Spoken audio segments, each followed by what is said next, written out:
واستثني في قومي وأصلح ولا تتبع سبيل المفسدين. ومعنى وأصلح ولا تتبع سبيل المفسدين يريد بذلك الرفق بهم والإحسان إليهم، كما قاله البغوي.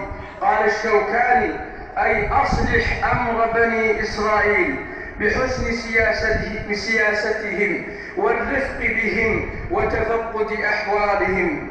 واسمعوا إلى هذا الحديث العظيم عن عائشة رضي الله عنها وعن أبيها قالت: سمعت رسول الله صلى الله عليه وسلم يقول في بيتي هذا: اللهم من ولي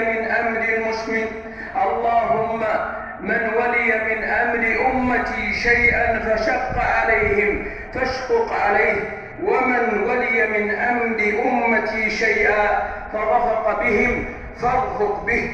رواه مسلم. إنها دعوة عظيمة من رسول الله صلى الله عليه وسلم، فتنبه لها أيها المسلم. الوقفة السادسة: يا أصحاب الشركات التي تعاقدت على العمل في المشاريع العامة، أنتم مسؤولون أمام الله جل وعلا عن هذه المشاريع، وسيأتي يوم تندمون فيه على التفريط في ذلك.